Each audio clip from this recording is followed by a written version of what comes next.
what is the scope of practice for a personal trainer when it comes to mental health and working with clients? That's a great question. I would say what the scope of the personal trainer is assessing what the client's current lifestyle habits are that could be influencing their decisions that can impact their mental health.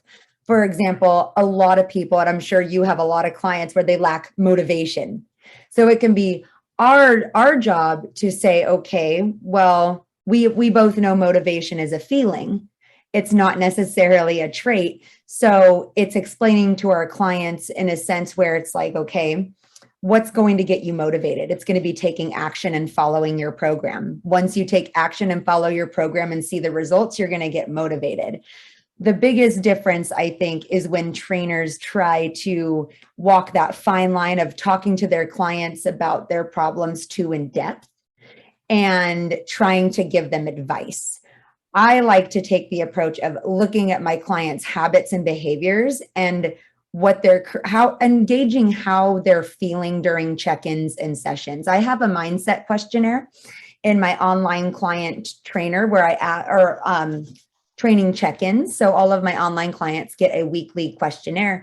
And at the very bottom, there's a mindset questionnaire. And in the mindset questionnaire, it asks about stress, it asks about sleep, it asks about digestion, how they feel, what was their obstacles, what were their successes. And that kind of gives me a gauge of, based on their answer, where they're at on the mental health spectrum from the standpoint of, has this been more of a negative mental health week or more of a positive? And that's very pretty subjective per individual based on, your personal rapport with them. Right. So the job of the personal trainer is to kind of take like a supportive and a collaborative role, but not the role of a health practitioner or of like treating their mental illness. Absolutely, 100%.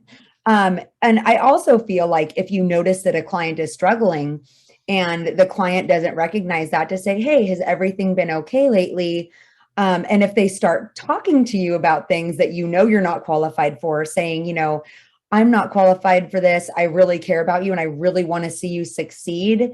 But this is not in my scope of practice. And let me refer you to somebody that is qualified to deal with this. Because I've helped clients like that in that frame of mind with referring them to therapists that accept insurance or something like that. We can help them find support, because people with mental health issues and mental illness, a lot of times they're afraid to seek that support themselves because they don't want to feel judged, criticized, or ashamed. And those are pretty big feelings. So one job of the trainer could be connecting them with someone in a way that's kind of like less threatening, like kind of being the bridge between the person and perhaps the mental health practitioner that they might need to see.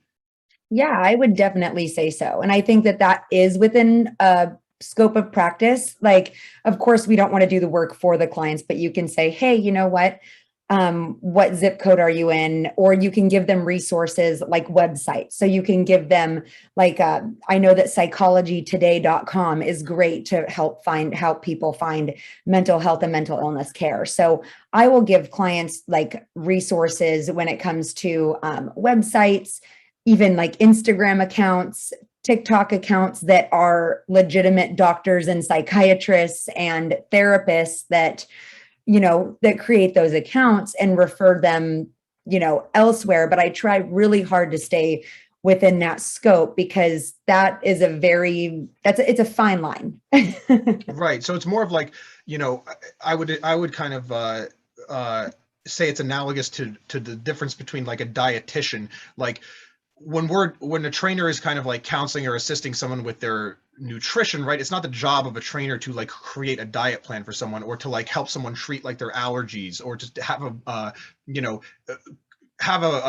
it's our job is really to like help people kind of like incorporate healthy foods, similar to, like you said, healthy habits on a mental health perspective, help encourage them to incorporate those things into their life and not necessarily like tell them what specific foods they eat, similar to how like you wouldn't tell them like what specific mental health issue they have or what specific thing they need to do in order to treat that issue.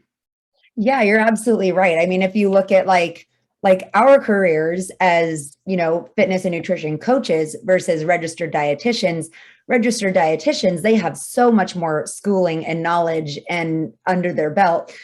Our job is to guide clients, not to tell them what to do. Like our job is to guide them, break down the correct like nutrient, like macronutrient makeup, things like that. But like I'm not qualified to write meal plans. I'm not qualified to write meal plans for people with diabetes and PCOS and things like that. That or hypothyroidism. That is a job of a medical professional who knows what they're doing.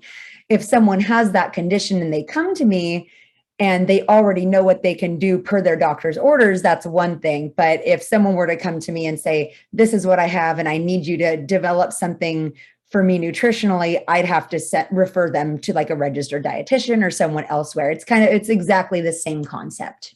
Right. And unfortunately, I know that there's a lot of people out there like who claim to be nutritionists who will kind of like, they don't have the, because anybody can call themselves a nutritionist. Like literally, like I could just say today I'm a nutritionist. I actually had a client who was working with someone who was a nutritionist. It turned out they were working with like a 17-year-old high school girl who called herself a nutritionist. And like the standard for what that is not high at all, because there's no standard. Dietitians have a lot, they require a lot of schooling, and you have to be licensed with the state, and you need like a specific degree in order to be considered a registered dietitian. Plus you can get like those privileges revoked if you act outside of your scope of practice, or if you have like some sort of malfeasance against you. But is there anything like that, like in the mental health world? Are there any practitioners out there who or are there trainers? Have you seen, because I see it a lot in the diet world, where you see people like obviously stepping out of their scope of practice or promoting things that are obviously like not, that as a trainer are not effective or like not helpful toward people for whatever the goal may be, whether it's health, fitness, weight loss, muscle, whatever the case may be. Do you see that at all in the mental health side of fitness? Unfortunately, I have in the past. So it's when trainers start telling clients what they should do with their life, essentially. Like, oh, well, like, and this happened like at a box gym years ago. Like, and this was just me warming up for my own personal workout. I was warming up and I just my headphones died and I overheard a conversation. It was a trainer saying, well, maybe you should get divorced. And I'm like, why would you tell someone that? Like, that is, first of all, like, that needs to come from a therapist. They should be like, it's one thing for a therapist wouldn't even say that though. That's the thing. Yeah. A therapist would say, well, what do you think you need to do? Like, and I've been in therapy for 8 years myself. So, I have seen the work that like therapists that I've worked with have done versus like things that I've heard trainers. And I think trainers don't mean any negative harm by it, but I don't think that they realize, like I've heard the quote, and I'm sure you have, like, oh, I'm a trainer and a therapist. It's like, no, you're not. You're absolutely not one of those. Like my clients, it's one thing for them to talk to, and my in-person specifically will vent, oh, this is going on. And it's our job to go, yeah, that sounds really tough. Do you have anybody to talk to that's qualified for that?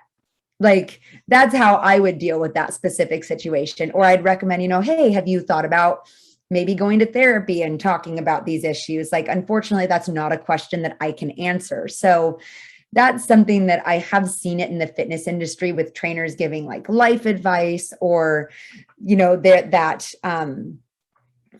that situation where they're trying to deal with a client with an eating disorder. I've seen that as well, where it's like, that is not your scope. If you suspect that a client has an eating disorder, you need to refer them somewhere else, because eating disorders are not something to mess with.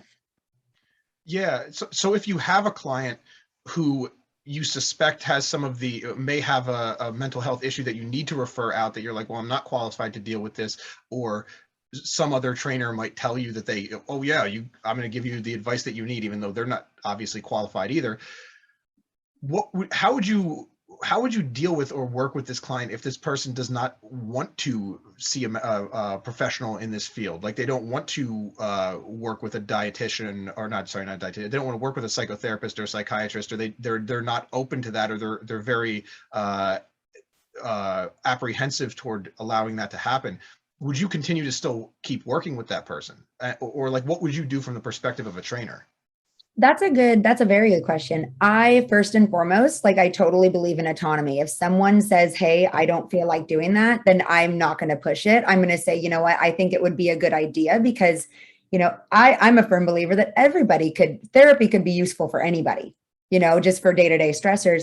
But how I would deal with it is I would say, "Okay, well, I understand you're going through a lot.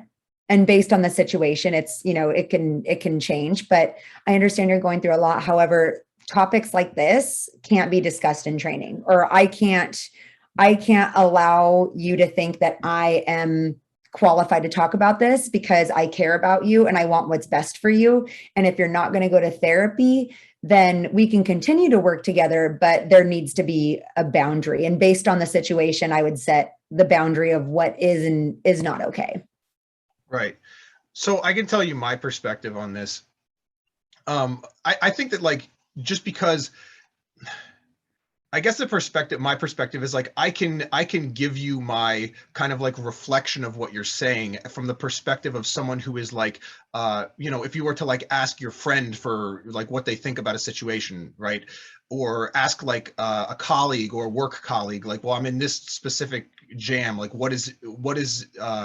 you know, give them kind of like a reflective type thing and ask them questions about it to encourage them to kind of think about it more, which I find might push them in the direction actually of moving toward working with a qualified professional in that field versus like, even versus because some people are very, like you said, mental health in a lot of ways and mental illness is very taboo. So they are very apprehensive about like kind of making, because working with a trainer is one thing, like that doesn't, when you're working with a trainer, that's not like it doesn't have stigma to it, but working with, unfortunately, there's still stigma to like working with like a psychiatrist or like going to see a shrink or whatever, right? So my perspective though is like I can still like be supportive of that person's decisions without diagnosing or treating them. And I guess this is what you said also, where it's kind of like you have to walk that fine line of like, I'm not giving you advice and I'm not treating anything you're doing, but I can still kind of be supportive of your autonomy and help you kind of like think through what you're going through. Does that make sense? Yeah, it's almost like motivational interviewing in a way. Exactly. That's exactly what I Yeah. was going. Have Yeah, you? so it's like motivational interviewing, and you can ask the client, well, what kind of things about therapy, what doesn't sit well with you? That person may have preconceived ideas that it's sitting on a couch in a room and they're just drilling you with, how does this make you feel? Which not all therapists are the same either. So I have had clients where they've been pretty resistant to going, and I said, "Hey, that's totally fine, but in this space, like I need you to know that we are here to talk about implementing positive lifestyle changes, and we are here to get you strong." So I explained there's a huge correlation between physical and mental health. Like if you have poor mental health, chances of having poor physical health, they rise. It's not inevitable, but they rise, and vice versa. If you have really good mental health and you're following a fitness routine, you're going to feel much better. So I always explain and motivationally interview people and say, "Hey, what are your concerns with this? This is why I'm suggesting it. I've just noticed that, the past few times you've came in, you've mentioned that you're feeling XYZ, and I care about you and I don't want you to feel that way. I'm just not qualified to help you. And I would love to get you in touch with someone who can."